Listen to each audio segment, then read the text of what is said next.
It's all you, Dave.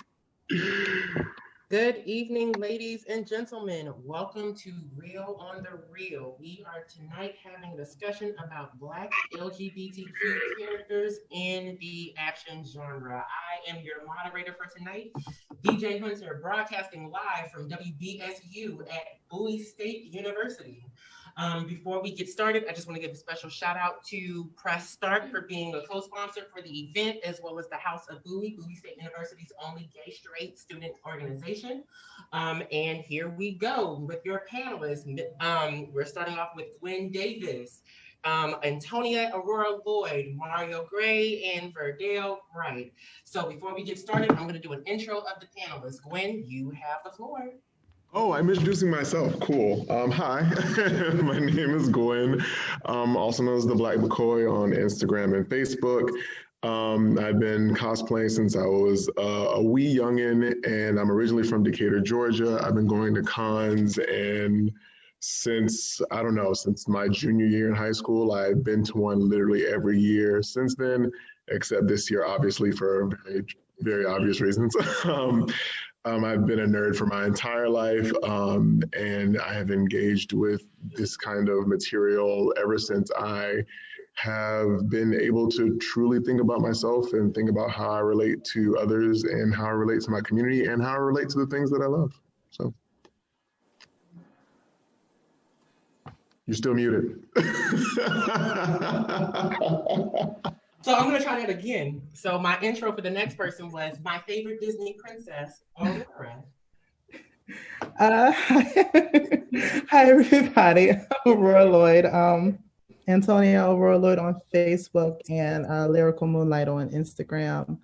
I actually started attending my first con when I got to DC. Maybe, was that 20? I went with you, Gwen, and Mario. I think it was with y'all. And I started going to my first con because I had found community here. I had found community where I grew up. I was kind of like a loner when it came to anime and games. So, yeah. Wait, was that the year we went to Awesome Con? Yes, it was. Because that was the first. Yeah, that's right. That was the first con I went to when I was up here. Boom. Next up on our panel introduction is Mario Gray. Am I not muted? Okay, I'm not. Hey, everyone. Yes, please don't repeat the same mistake that I did. Hey, everyone. My name is Mario Gray. I'm originally from Baltimore, Maryland. I've been going to cons since the early 2000s, going to Otakon, and most recently BlurredCon, but like Gwen said, no more since then. I have been a nerd since forever. As you can see, I'm obsessed with Mario. He's in the background watching me. Yeah, and I'm really excited to have this discussion about the intersections of queerness and blurredom. All right, Verdell. Hello, everyone. My name is Verdell. I'm from Asbury Park, New Jersey. I've been in the DC area for, a long time. I've been a nerd forever. Couldn't really escape it. My parents played video games and my cousin read comic books. I had a strange intro to that the older family members liked cartoons and video games and things. So they did it first. I just happened to tag along. The first con I went to, it was a Comic-Con in Baltimore. It was my birthday and I was like low-key kidnapped. If Sharice's watching, she remembers. They kidnapped me because they wanted to take me to the Baltimore Comic-Con and just seeing all the stuff there. But since then, I've been to like Awesome Con, Otakon, BlurredCon, all those things. And of course, missing them for all the same reasons, unfortunately. But just happy to talk about this stuff with everybody. All right, thank you. So first up, we're going to start with a question for the panelists. When was the first time you saw a relatable character in a big budget film? Let's start with my favorite Disney princess, Aurora.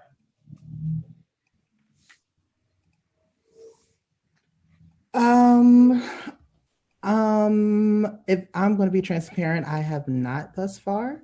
The only character I've related to, and that's because of the philosophical conversations that were had throughout the film was probably Ghost in the Shell and the anime version, not the live action. That like definitely my top fave. But Major Kusanagi, her character and her levels of dealing with social conscious and her ghost, ideally, it struck a chord with me even as a young child. But as a trans identifying individual, I have not seen anything that is representative of me in a big budget film. All right, Mario, what about you?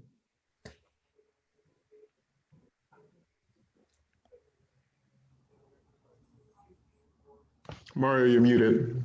Mario, oh my gosh. See, Sorry. I'm just gonna leave it unmuted because we keep going. Sir, get it together. No, but I was sitting here thinking as Aurora was talking, and as far as sexuality, I can't think of any that I can really relate to. But the first character, I guess, that I saw in a movie that I really related to was Bruce Lee. Bruce Lee was like my favorite protagonist in kung fu and action movies when I was a child. And I related to him mostly because he was just like a normal guy that just was thrown into situations that he didn't have any control over, but he had to overcome those situations and basically save the day. And that resonated with me, and it made me feel like, hey, like you can still be a regular guy, you can be nice, you can do all these types of things. Things are still going to happen to you, but at the end of the day, you can rise above that and kick butt. I was about to curse. You can kick butt at the end of the day. So, yeah. So just as a friendly reminder for y'all, remember we broadcasting live on the radio too. If you need the link, let us know in the chat room on Facebook. And my panelists, listen, as hard as it is to struggle, because y'all know I love to cuss. Keep playing, people. Keep playing. All right, let's go. Gwen, this is a second language. Fluent in it at times. Gwen, you have the question. What's up with that character and that relatability for you? I'm kind of on the same track as Aurora. I haven't, even at this point, I haven't really seen a character in a big budget film that I can relate to on multiple levels. Like, of course, because I can, of course, you know, especially living in like the era of Black Panther and R.I.P. Chadwick Boseman, you know, I think everyone can say that we've seen Black characters on screen that we can immediately relate to. But even being non-binary and just being generally queer, there are lots of different iterations of characters that don't really line up for me and don't really line up with like my personal experience or even what I see within myself, and even in some weird imaginary sense projected onto screen. So I find that when it comes to like Black, you know, queer, and in my case, non-binary characters, there is virtually nothing in a big budget film that really projects the kind of, you know, life or journey or what that would look like in a really complex way when you throw that identity into like a plot, or when you throw it into, you know, an arena with other characters dealing with things. All right, thanks for that. That was both of y'all had some deep stuff and had some deep conversations so far, y'all. Oh, it's gonna get even deeper. Verdell, you're rounding out this question. What's that? So, you know, I really thought about this. There isn't one. Like, there really is not. I really could not think of a Black character or a queer character in action genre that really captured me. And so, I mean, I know this is going to be the bad answer everyone's going to hate, but I mean, Goku is really the only person that I could see and be like, oh, I'm related. Did you just fist pump that, Mario? I'm sorry, Verdell. Excuse me, you were interrupting the panelists. But no, your Dragon Ball Z hate can wait till another time. Actually, no. I mean, we can go on a tangent about hating Dragon Ball Z. But we won't. No. We won't though. I despise that series. Yes, I said it. I despise Dragon Ball Z, but we won't. You know, we right. We not. Verdell, we apologize for the interruption. Please continue. Yeah. there isn't a black, even if there is a queer character, it doesn't. If there's a black character, it doesn't. And I haven't even really like. It's just, I don't think. Yeah, it's just none. So it usually it's like pieces of others, like like Mario with Bruce Lee. I was always into martial arts, so like I watched. I'm dating myself. WMAC Masters, and so all the martial artists and stuff on there, like Willie the Bam and the people who did the Mortal Kombat video game, the first one, the stop motion for that, all of them were on there. So I love that, but again, is the biggest one that I remember. Yep, but there isn't. There really wasn't. So I had to like kind of piece things together. So if I had to pick just one person or from anything, it'd probably be Goku. All right, thank you. So just to let you guys know a little bit about all of us, we're friends. So don't be surprised if we're going off on subject matter, because again, that's just how we roll. Is literally all 5 of us are friends. By the way, if you all have questions, very professional. Yeah, we are, and we will be professional to an extent. If you all have questions for anybody that's on the panel, make sure to drop your questions off in the comments. We are looking at those, so I will pick a question.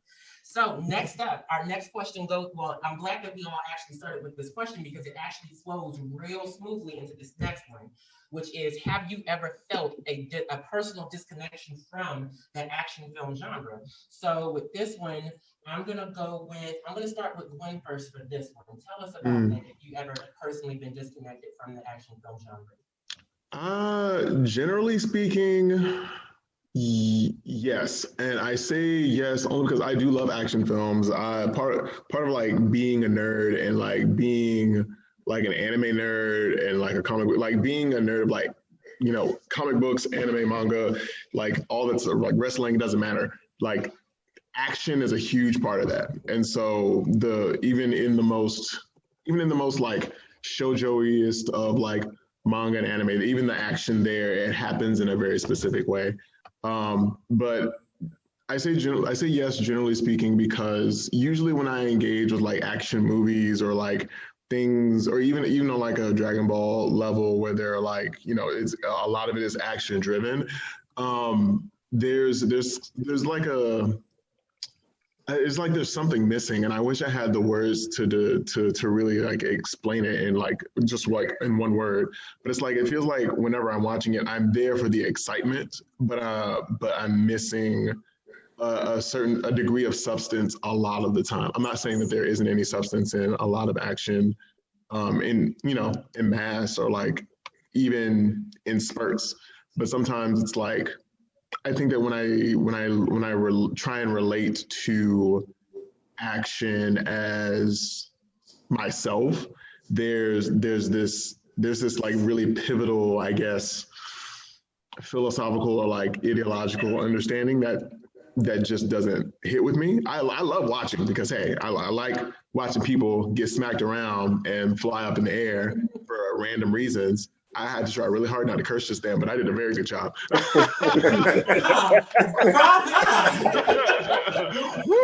don't be trying to give my babies no fines from the SPC because they petty. Listen, the government needs some coins right now. Don't be giving them no extra coins.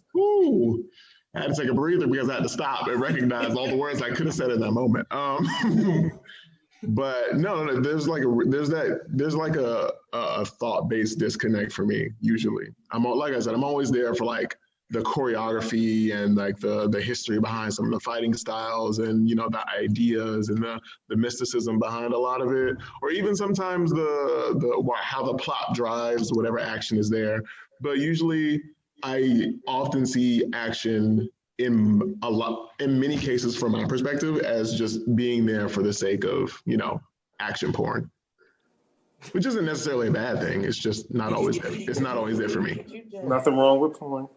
That's so I'm glad. So I didn't imagine that I heard that. No, I said action porn, not like. Oh, I heard you. I was just focusing on the last part, but then I just remembered this is a family-friendly show, so we gonna keep it family-friendly. Porn is not a curse word yet. No, but you know how I am. I'm random. I would have just ran with that one word and started doing follow-up questions to all of you. And we're so happy. Aurora, so we can save that for the after. I need y'all to behave. Girl, really? Verdell, I'm gonna go with you. What about you? Have you had any disconnection from this genre? Oh yeah. I think it's for many of the same reasons as Gwen. It's like, oh yeah, somebody's flying through the air, picking up a steamboat, and all type of stuff. But like generally speaking, no. And even the type of action the action that I'll go to see, usually is somebody has a cape or somebody is fighting and kicking. But but if it's like, oh, then I've like Black Panther, but that's like, comic book stuff. But like if it's something like, say, The Expendables or a Rambo type of movie, I'm just like, because, well, to me, the reason why I have disconnect is that it always is a very particular type of masculinity that's in them. And that's off-putting to me. It's like, this person isn't a hero, this person is a jerk. But everybody likes it. It's like, oh, he's the hero. It's like, yeah, the hero is awful. So it's like, it's not. And even when you have, honestly, in the Black superheroes, I think Black Lightning does a better job of this, showing like well-rounded, particularly the male characters, but mostly the men, either they just seem angry. They're angry, they're like have a chip on their shoulder or something. And it's always, at least in my view, in my experience, like the only thing that I can think of that makes sense was the Meteor Man, because he was like, happy to be alive, and I think it's just always, either like super, like very cold, very calculating, chip on the shoulder or something. And of course, there's no type of queerness usually involved at all. And so it's just something that, okay, it's cool to look at. It's cool to look at the choreography. I used to like the choreographed fights too, but that's really it. I just watch it for what they produce, not for what they're putting off, because it's not something that's ever connected with me, because I'm not that. I think Meteor Man might be the closest example we have of something that like truly encompasses something, even it happened kind of a satirical way. It's something that was like queer, but like, because you remember that, it was that part where they were fighting in the middle of the street, but they kept getting their powers from different things, and they started voguing, because I forgot what they looked at. I don't know if it was like a magazine or something. Hold on, wait, because no, it was like, okay, so like let's backtrack a little bit. So some of us, we have just actually, so Verdell just did something that I told him he was not allowed to do on, Broadcasting Live, which was to date ourselves. You can find Meteor Man in lots of places. But the fact that you know so much means that you was alive when it came out, just like I was. See, so but talk about it. You dated yourself. Say nothing. Anyway, so for all of you that don't know, Meteor Man is an old school. When I say old school, well, it's really 1990s. I think it came out when I was in the third grade, so 93, 94 school year. So I wasn't born yet. Basically, yeah. It was a black superhero first. I think that was the first Black superhero that actually had a movie. I think that was. Yeah, first Black superhero. Did Meteor Man come before or after Blank Man? Blank Man was after Meteor Man, because Blank Man was like when I was in middle school. But yeah, Meteor Man, it was a great positive movie. A lot of Black stars were in it. That's when we got to see good old Skinny Luther. Because Skinny Luther, y'all know Skinny Luther was in there just giving the girl everything. She was giving the girl life with them walks and them poses. Y'all remember, Verdell, you remember them poses Skinny Luther was doing? Luther, he would come up and he smiled. And the camera and stuff like that. Okay. So moving forward, my bad. Y'all don't shade Big Luther like that. Don't do Big Luther. Listen, Big Luther had some poses too, but Skinny Luther had like those. Skinny Luther was giving you high fashion poses where Big Luther was giving you catalog. Skinny Luther was giving you avant-garde. So yeah. Yeah, I went there. We're gonna have this conversation offline. Yeah, that's an offline. See, I told y'all we go random. All right, my favorite Disney princess. What about you, boo? Or did I? Remind me of the question, because I forgot. I forgot. Have you ever felt a personal disconnection from the action film genre?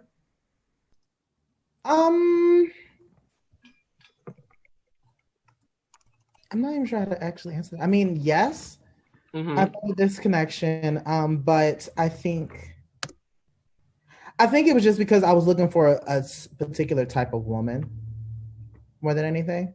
Mm. That's really it. I was always looking for a particular type of woman, and whenever I got to see something close to it, it would always excite me more to the project or the film. What was that that specific type of woman that you were looking for on the big screen? Give it. Can you give us a character? Honestly, to keep adding more to it, like characters that really were close to women, like Major Kusanagi and Ghost in the Shell. Honestly, that had a lot of depth to them. So, like, prime example, like, so not Scarlett Johansson. No. Wait. I mean, well, like, I'll give her credit for what's the character? Wait, what? Lucy? No, Black Widow. Yeah, actually, I enjoy Lucy. But no, Black Widow, I forgot about that. Marvel. Yeah, Marvel. Black Widow. Oh, yeah, Black Widow. Thank you. Yes, I'll give her credit for that. But no, so like Trinity and Matrix was everything for me.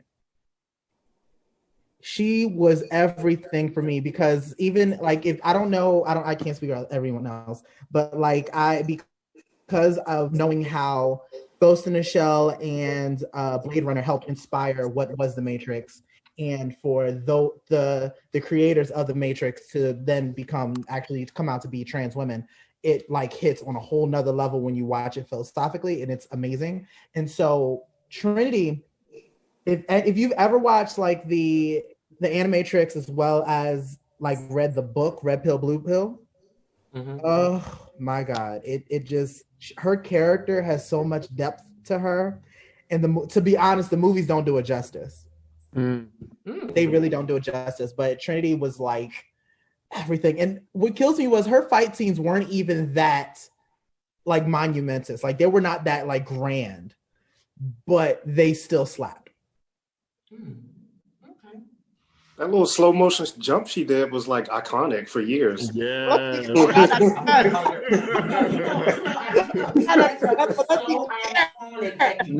of the drag queens was even doing some of them moves from that show. Hello. So I mean, think about it. Some of the legendary girls, they didn't. I saw her in Jessica Jones. I was ready for her to go off again. I was waiting for her to hit that, you know. I was ready. Listen, I admit it. I was ready. I was looking for it. She probably still could have did it. Still got her. You know, maybe that would have actually, that would have saved her from getting that butt kicked in that one episode. So who rounded out this question? Mario, what's T? How you feel? So I think my disconnect is mostly because all of the Black action movies that have been recent have either been too goofy for me to get into or just awful. So like Wright with Will Smith, that Jamie Foxx one where people had like that superpower one that was stupid. There was like a Tyler Perry one. It's just like it's just been really awful. With all of the Black like action movies that at least that I've seen in the past few years. And of course there's like really no queer representation. And it seems like they have started to like go this route of like just making characters that used to be another race Black, and then that's still not good either. So like Fantastic Four, when Human Torch was Black, all of a sudden, I mean, I love Michael B. Jordan, he could do whatever he wants, but it was still a terrible movie, and he was just there for no reason. So it just seems like they don't know what to do with Black characters, so they're just making characters that were already established Black and just like hoping for the best. But then there's characters like Miles Morales in the Spider-Verse movie that was amazing, even though it wasn't like a live action movie, but it was still great. So I think if they were to look more to that and make a new character and focus them on like creating their backstory not just making them Black, but making them like a character and not like a just we can get all the Black money in a token basically, or it's an overly effeminate character sidekick now, so all the gays can come and watch us. Like all of that type of shit, I don't have time for. So that's kind of really been my disconnect. Is just there isn't really much there for representation that I've seen. But you know what the annoying part about that is? Everything you just like, the characters that we want exist. Like they're out there. Like people are writing them, they're creating them, they're drawing them, they're animating them, but they either haven't found the right people or full transparency, the right white people to give them the money and the opportunity to have these films made, so we can like see them and have the representation that we actually need. Because it's like it's frustrating that we know that these characters are out there. We know that they're non-binary and trans and gay and like bisexual characters. We know that all of these characters are here. We know that they're there. It's just a matter of how can we get their stories, uplift their stories to the forefront, so we don't have to continue to say, God, I wish I could see X, Y, and Z on the big screen instead of, the same white people I've been seeing for like the past few years, or the same like hyper hetero Black people I've been seeing for the past few years. Yeah, like I appreciated Luke Cage as a Black representation of a superhero, but then it got canceled because the Defenders was terrible. So it is like we blame entirely on Iron Fist. Listen, I was only be honest with y'all about something about the Defenders. Honey, I was only there for the clothes. I was only there for the clothes. I wanted to see what Elektra costume was gonna look like in a new show. That's all. I wasn't here for Elektra. I don't know. She just wasn't. She didn't give me what I needed. Hold up, wait. So sidebar conversation, real quick, because Elektra, Jennifer Garner as Elektra. Next. Or Defenders Elektra. I don't know why you asked. Because I'm about to say, I personally listen. Jennifer Garner, the only thing she had was when she was twirling the sides. That was it. I was like, I'm getting my life. I'll give it to her. But just don't talk. She looks good. You know what? I'm not. But you know what? I actually don't blame her. I actually blame the writing. That too, exactly. I really blame the writing because Jennifer Garner, like if you've seen her in other ones, she's a really great actress, but I just don't think the writing was great at all. Like the writing was trash. Yeah, she was amazing in Alias. I used to love that show. Listen, that's and you know what? And Aurora. Oh, hold on. What about Elektra? When I think of Elektra, just that she's not even tall enough in my mind. Like, you know what I mean? Like, it's just not, like, if you, like, because, from the comics, Elektra has a presence there that she just walks into the room and bow, without even saying anything. And it's like, she had to tell me that she's there if Jennifer's on. Like, hello. Yeah, that's the thing. She has to tap you on the shoulder. Like, everybody. Oh, hello. I didn't Elektra, is that you, honey? Oh, my gosh. Did you have some work done? Even when you all look, Verdell, that's a valid point about Elektra and just some of these characters, period, like how they're depicted on the screen. It's like, dude, do you not realize how you just dumbed down this character? Like how you lowered the bar for this character? Mm-hmm. Wait, did you say Halle Berry? Is that what you said? You know what? Let's not. What you're not gonna do, what you're not gonna listen. I will pay an FCC fine right now to jump through the internet and drag you by your beard. You know what's so crazy? Don't do this in my house. You know what's so crazy? I don't honestly. I feel like we need to give her a little bit more praise. Honestly, I really do because Halle or she was Jennifer? the only one, and Loki still is. We haven't had any other Black woman come to the forefront, and the next thing everyone's hoping for is that Shuri from Black Panther takes that realm and becomes like that true Black woman in power leading the film. They're the main focus. She was the only person that we had, and I'm like, I don't really blame the actress. I blame the writing. Oh no! It's the direction. The entire plot of that movie was terrible. It was absolute. The plot by itself, was a mockery of like Black women and just women in general. That the villain was a makeup company and it had some weird effect. Like that was awful. The only thing I got for Catwoman, before we go to the next question, so for Catwoman, her body, that outfit, she slayed. Wow. And baby, that walk on that roof when she landed, and that walk, you show me another queen that got a walk like that. All the girls. Did you see that arch in her back?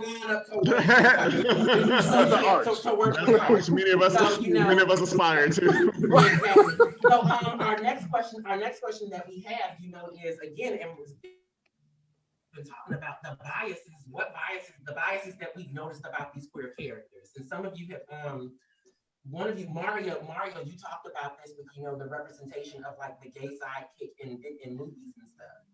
So yeah, you want to talk about that a little bit more? Yeah, so even moving out of the realm of action movies and going into like anime and cartoons and stuff, normally you see the gay characters either like the kind of weak side character or the villain. Like if even like Verdell mentioned Dragon Ball Z, so you see like Frieza and Perfect Cell, I would say is gay. There's him from Powerpuff Girls. There's all the villains from Naruto, like all of that type of thing. Shishomaru from Inuyasha. So there's it's kind of like this catch-22 where there is this gay character that's represented as some sort of evil force, but then there's that young gay person like myself and maybe other people in the call that see that and are like, oh, that bitch is fierce. I want to be like that. Like I like Shishomaru. I like Shishomaru way better than Inuyasha. He was just there. Mm-hmm. So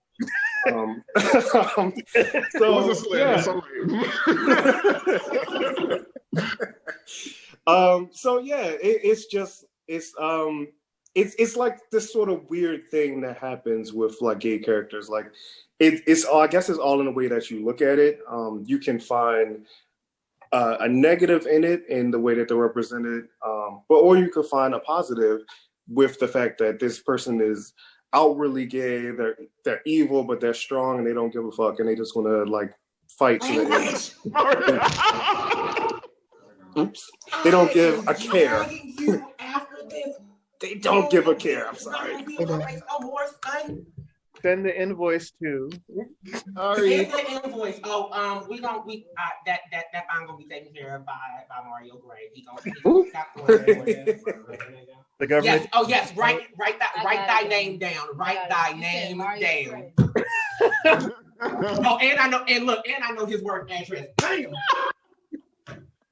Gonna get that man certified in mail. He gonna have to sign out for it anyway. But you signed for Mario from FCC. Why you gotta sign from FCC? Because I don't know how to follow the rules. Yeah.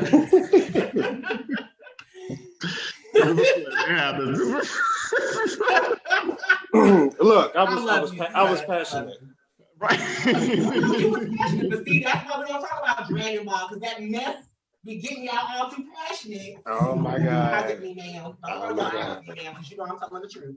Anyway, Verdell, what's up with you and the question that's on the floor? I feel much the same as Mario. I think you just don't see any diversity at all. It's like it's always a lot of times it's these very harsh stereotypes. It's either it's if the person is queer at all, either if they're super masculine and no one knows and they're struggling in their own way, or it's someone who is either very feminine and they are like the sidekick, like the poodle, and they don't really do anything. They're just there. They're not funny. They're the joke. You know what I mean? The difference between that.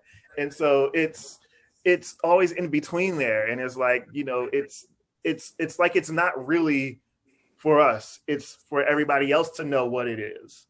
And that's why they have those harsh depictions of it. And I would really like to see, mess with that a little bit, some way, somehow, because it's not.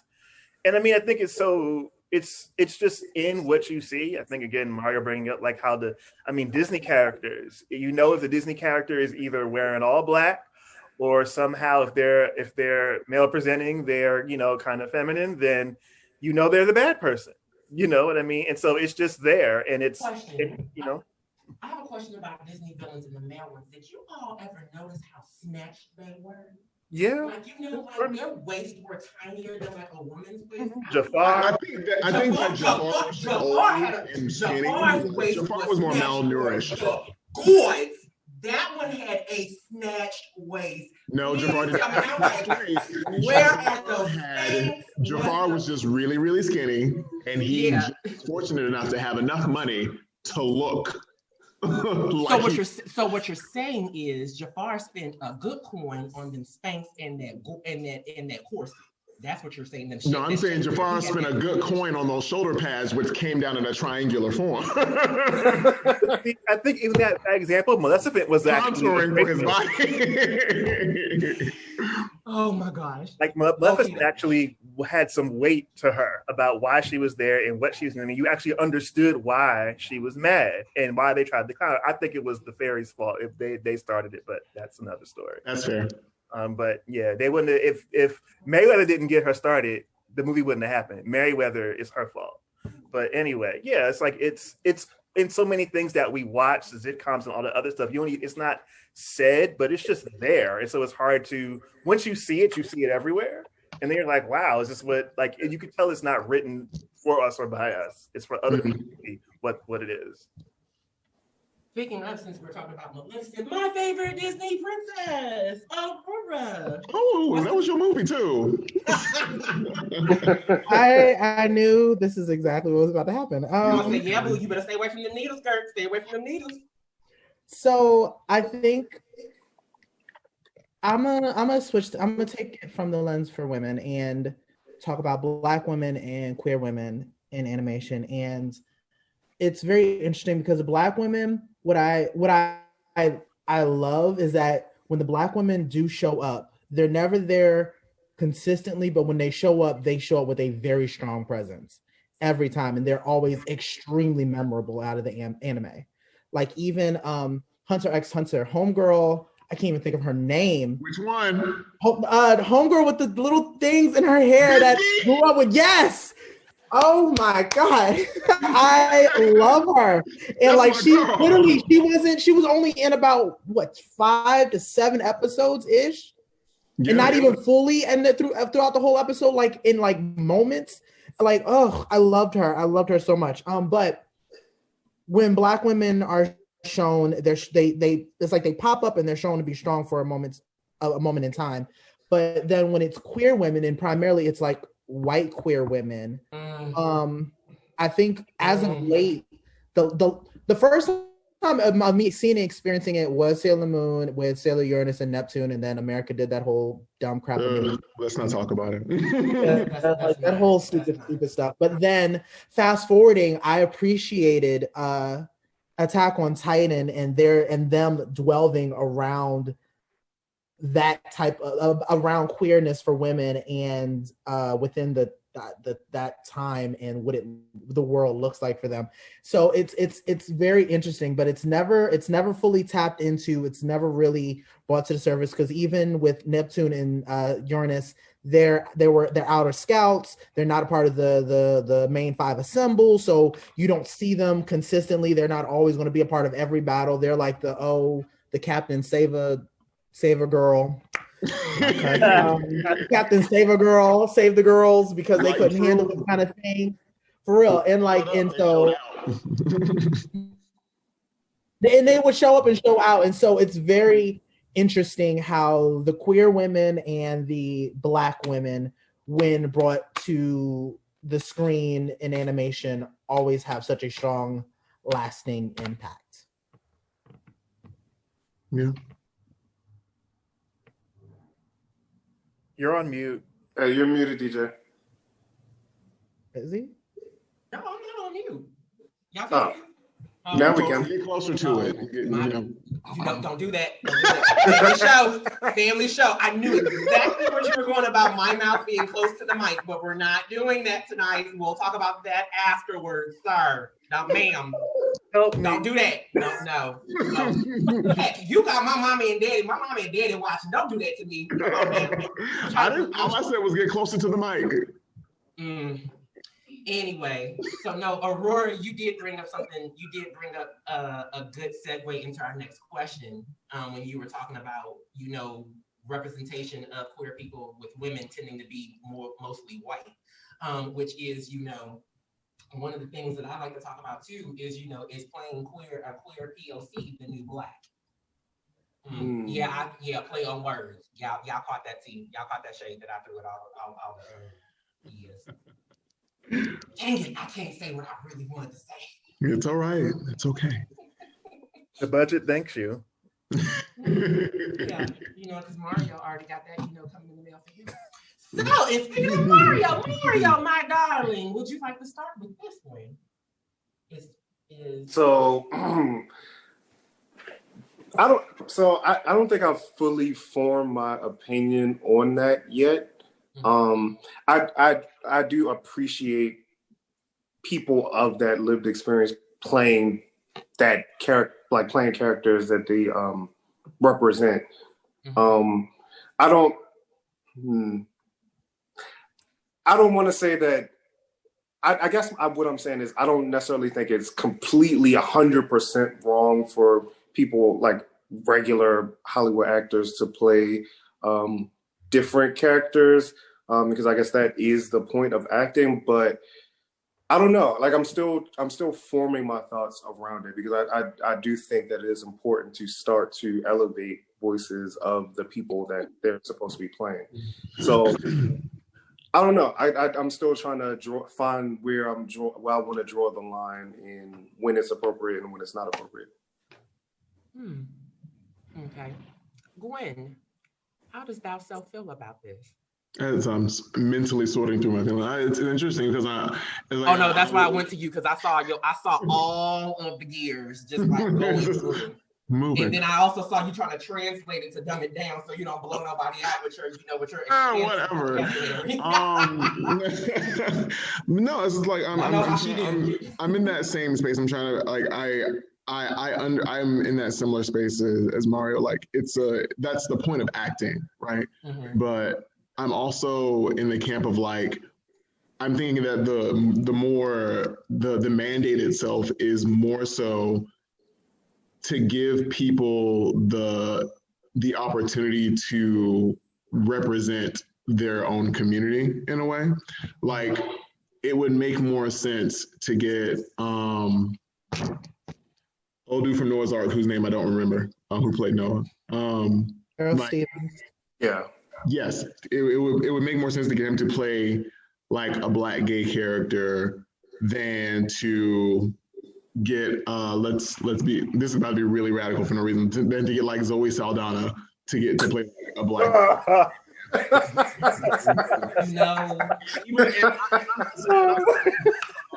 I'm saying like not Zoe. If she did the best job she could and it was believable, like on an ethical or moral level, it doesn't make sense and it's not okay because it's like the idea is that like the industry, the industry, the casting industry, Hollywood, whoever, that industry would rather go about and use someone that they quote unquote already have or who's big budget or whatever, who has no like feasible connection to that community or to that identity whatsoever and say, oh, you're an actor, you're a good actor, so you should be able to do it, correct?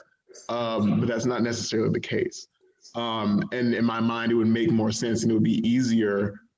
It'd be easier. Let's be real. It'd make more sense and it'd be easier to get a character who can relate not only to that community but to that lived experience. And even if it's a lived experience that they don't have an immediate connection to, the fact that they are already situated, like existentially speaking, in this way that they have access to those experiences via their own network or just it being an issue that the community deals with at large, gives them that proximity.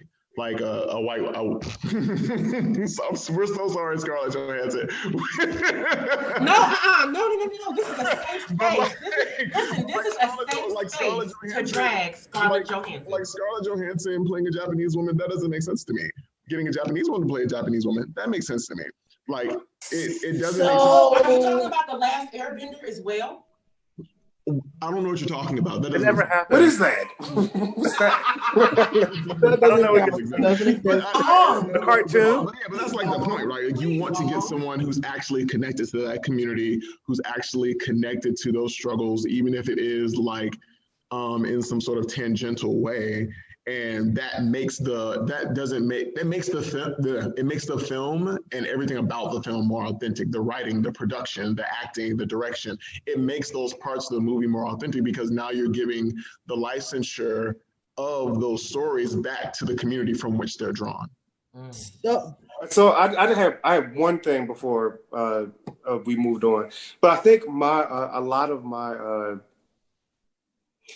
the reason I still am unsure about it, because I definitely agree with what Gwen just said, but two of my movies I love were queer, basically, but were acted by heterosexual people, which was Tu Wong Fu and Moonlight. Mm-hmm. So I like Tu Wong Fu would definitely be controversial if it came out now. It would be a whole thing. It would not be received as it was back then. But yeah, but I mean, and the fact that they were basically trans women, because if they were just in drag, they could have just took off the stuff and then it wouldn't have been a movie. But anyway, that whatever. But yeah, I think that those two movies, especially Moonlight definitely, like, it reached an audience that a typical gay film that we may have seen as a group it wouldn't have gone as far, I guess, just because of who was in it, who was directed by, stuff like that. So I think that's where I struggle, just because I know some of the movies I really loved that were queer based were acted by heterosexual people. Mm-hmm. Verdell, what about you? What you think? Oh yeah, I know Aurora had something she was about to say. Yeah, Aurora, go for it, girl. Oh, you sure? Yeah, I'll be here. Well, so I'll make it really, really quickly because I'm going to be mindful. But while it is heard, the Ghost in the Shell jokes about Scarlett Johansson is always very funny. But to her defense and the film's defense, if you understand what Ghost in the Shell is, the character Major Kusanagi is a body. It's a robotic body. So it could have been really played by anybody. And what we, as I think, kind of like Altered Carbon on Netflix. Huh? Kind of like Altered Carbon on Netflix in a way. Yeah, similar. Yes. And because if you, I don't know, like I said, I'm a diehard of Ghost in the Shell, so I've seen like every variation of it. I see that version that Netflix made. I'm sorry. Yeah, that another conversation. But we as Americans, we have this thing where we, you know how as Black people will say we don't like how white people will go in their way to kind of stand up and speak for us, about us, and saying what we want as if we can't do it ourselves. We as Americans did that same thing to the creators of said film. They chose her. They were completely comfortable with choosing her. The Japanese creators had no pushback about it. But we as Americans had a bunch of pushback on it because of what that film looked like and meant and represented to us, but did not think deeply enough to say the character itself really could be played by anyone. It was just a robot. But because it was made from Japanese people, we felt the need that it should be played by a Japanese person. So this is just to her defense, because they ate her ass alive. So I second fine going to the beautiful Antoniá Aurora. Lloyd, I'm not the only baby, one. I know Thank your you. Address, girl. You gonna get that fine. You gonna get I'm so sorry. I'm so sorry. I'm so sorry. Proud of myself. I thought I'd be like the first one to slip up, but I'm surprisingly clean. Listen, I'm glad that I've made it 48 minutes without one. I think this is the longest time I've gone without cussing in a day. Verdell, you're wrapping us up on this, and then we actually do have a question from the audience as well. So I'm going to come at from two angles, because Moonlight is actually, to be quite frank, the only queer movie that even remotely connects to my own experience as a queer person. Like, literally, I didn't have a crackhead mom. That was it. That's the main thing. That everything else literally was me. And somebody with a chair. The statute of limitations is up, so I can talk about it. But the thing about it is, like, I mean, that was my experience, like the bullying and being bullied to the point when the police had to get involved, all that, like, just, and he was just there and trying to figure himself out. But again, these folks weren't queer. I think the important thing for me is I can live with, well, for this part, we're talking about just simply acting. I can live with it if queer people aren't involved. Maybe you need to get you want to tell the Black queer story and you get somebody who's famous, but are queer Black people involved? Are they directing? Are they producing? Somehow involved in this? If they're not, then I have a bigger problem. If they are, then I'm like, okay, cool. But I also look at it as like a labor issue. And like there are lots of trans actors and actresses. There's lots of Black, gay, lesbian actors and actresses. Hire them. They're there. You know what I mean? It's like there's so many. And so I think for me, when it comes down to a labor issue, and not just talking about the big blockbusters, I mean just at every level, it's like they're actors. And we don't no one stops to ask, well, I mean, like, let's say even with TV, like Neil Patrick Harris could play a straight guy, right? On his show. What about that for Black queer people? You know what I mean? What about like just hire them, period? You know what I mean? If it can happen that way, why not the other way? And I rarely see it happen that other way. And so for me, I like think of it as a labor issue too. But it's like, hire these folks. They're there. There's no need, particularly with something that is so particular that only somebody of that experience can understand it. We don't have to hire some dude to act out a trans experience if they have no way of understanding what that is. When you have 50 that are lined up to audition, they're all right there. You know what I mean? So that's just how I see it. Both of those things. Mm. Well, we have a question from the audience from Marcia. And she's asking the panel, do y'all, I love the fact that you use the y'all, by the way. Do y'all have any indie media that you are consuming right now that has Black queer characters? Oh, no. I don't. See, hold on. Miss Thane, thank you for that question because you have officially stumped the panel. No. Yes, I do. What is I do. So there is a comic series called The Gentleman by a friend of mine named Greg Elise. And it features, a masculine Black bisexual man.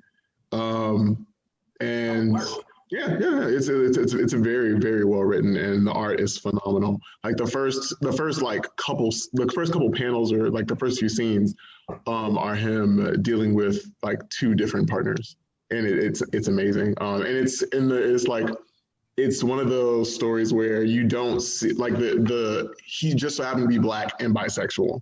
Like you don't see his sexuality be forced as the center of the narrative. It's just a part of who he is. And you see how it makes its way throughout the story, throughout how he deals with people, how he goes about his life. And I think that's what we were trying to say, or what we were saying earlier, or did we say it? I don't know. Either way, that's what I'm saying. What I'm saying right now is that when it comes to these characters that we want to see, we know, I personally know, and I know that we all know that they're being written in places, whether we see it or not. And the fact of who they are can be, there can be like trans coming of age stories, or like, gay coming of age stories, or bi coming of age stories. Like those, there are different ways to approach these narratives from different perspectives, and cliche ways and in innovative ways. But there are also ways that are honest and that have some integrity to them, that don't try and take the one thing that straight people are like dying to understand, like this weird gold nugget in like some mind somewhere. Like it's just life. It's just genuine. It's just the way in which this one particular thing affects different avenues of our personal lives. And it's not to say that it's all who we are, but it's disingenuous to deny that is either the sole thing that we are, or that it's not there at all, or even the idea that it somehow doesn't affect our life stories. Yeah, and I think that's like, I think that's where Hollywood and a lot of media doesn't understand. I don't want to speak for everyone, but I'll speak for myself. That's where they don't understand me, because I won't find my representation in this hyper masculine guy, but I also won't find it in someone who's like flying across the sky on a rainbow. Like that's not, like, it doesn't need to be this huge sort of jump. Like it could be in the middle. It could just the sexuality or whatever could just be a part of the character. It doesn't need to be plastered on their foreheads and like, oh, I'm gay and this is like blah blah blah blah. Like my life is consumed around that. Like we're all on the spectrum of queerness, but our lives aren't a billboard for that. Like we have the things that we do in our daily lives, the things that we do in the bedroom, whatever, but that doesn't mean all day that's all we talk about or think about. So I'm really waiting for someone to understand that. I want to see something like, well, I'm on a binge kick now of and I can say this because it's the name of the show. I'm watching Schitt's Creek. And why I'm bringing it up as an example is that there's all types of people there, you know, pansexual, different races, ethnicities, all have you, but they're just there. It's clear they are who they are, but it's not like, oh, look, it's the Indian guy now. Everybody stop and look. And so that's what I would like to see more of for characters to represent us. Is like, yes, that is a significant part of who they are, but it's life. It's not like a billboard. It's not like a pride parade. It's just, I got to get some milk from the store. The metro was late. You know, work is getting on my nerves. And now my partner is calling me and it just happens to be a man. Mm-hmm. You know what I mean? And being kidnapped. That's all we need. Yeah. just make it normal. That's all. It's like, it's not some, wow, look, the queer. It's like, you know, the bills are here. The dog needs to get walked. And me and my boyfriend are going on a date. Simple. Like, yeah, we don't need any more characters that walk in talking about you need some milk and cookies. We don't, because I mean, like when you think about that character, you know, that's a lot of the time. That's like a really sad to say, an iconic moment that a lot of people could relate to and be like, oh, that's what gay people. Mm-hmm. We're not all walking around with our t-shirts pulled up into that bikini. You can blame men on film for that too. I did research on that. Blame it on who? Blame men on film. It shaped the way a lot of people thought about queer folks in the early 90s. You know what? I think I'll say just really quickly to like, because I know we got to wrap up soon. One, I think this is where I love cons because I can go out and look, and particularly like going to Blurred Con because it's very Black and then it's also very queer. Mm-hmm. Very much. Other cons are a little bit problematic, but Blurred Con, you can find some of the things that you're looking for from other peers and folks that look like you, but also from just a humanist perspective. Honestly, I am above and beyond appreciative of Big Mouth. Big Mouth gives me everything I need, and I love it so much because it doesn't focus on race, and it focuses on gender, but in a way that's not based on your genitalia. Right. It uses your genitalia to help you understand how the body works and how it can go. You can go anywhere with it, but it's not the baseline of what the show is really focused on. Absolutely. I love Big Mouth so much. So yeah, we don't know when that new season's dropping, but I will be there. We're supposed to be dropping like today or tomorrow. They posted a thing on Facebook today, so yes, God, I'm ready. Joy just came back into my life. I'm enjoying your queen out moment like that. I love when you have those moments. Thank you for sharing. Thank you for sharing that experience with that authenticity. Yeah, Aurora said a lot more, so I'm trying to. You have 5 different queer people that have different personalities and everything. That is what the real world looks like you guys said, like you all have said. We all don't look. What Hollywood has done has completely diminished who we are as people, because again, they see us as one broad stroke. No, baby, we all unique. We all are not cookie cutouts. So we are here at our last 1 minute and 30 seconds of our program. Oh my gosh, I wish we had more time with each other. So, no, I really do, because you know we get into a lot. So wrap up 10 seconds each, starting with Mario. What you got to say for your last 10 seconds? Give out your social media and stuff like that. So my Instagram is super_Mario_N64. And yeah, I only got my seconds is over. So hit me on there. Bye.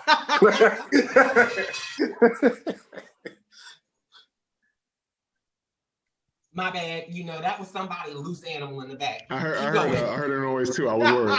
I know. We had a minute left. Yeah, less than a minute. Wrap it up. No, I was saying, okay, Aurora, social media, if people want to follow you. Honestly, just Google Aurora Lloyd and you'll find everything. EP Yes. Yes, Google her. Google me, sis. You'll find it. Really? Because I'm like, I can't go through that. I hate going through that. Literally, just Google Aurora Lloyd, AURORALLOYD. All right, Verdell. I'm on Instagram at Mr. Wright, spelled with a W, not just the R. You can follow me on Twitter at the letter V, VDOTW. So it's V.W on Twitter. And yeah.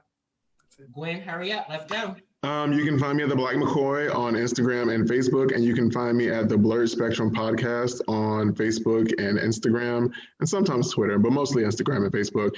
And you can find me on the Blurred Spectrum Podcast. We're on iTunes, Spotify, and Google Play, and a couple others, but those are the big three. All right. Thank you. What else? Yeah. So we didn't really talk about Press Start at all. But if you want to follow the Press Start page, it is facebook.com/Queer Gamers Unite. All right. Thanks, everybody. We're done. See you all later. Thanks for joining us.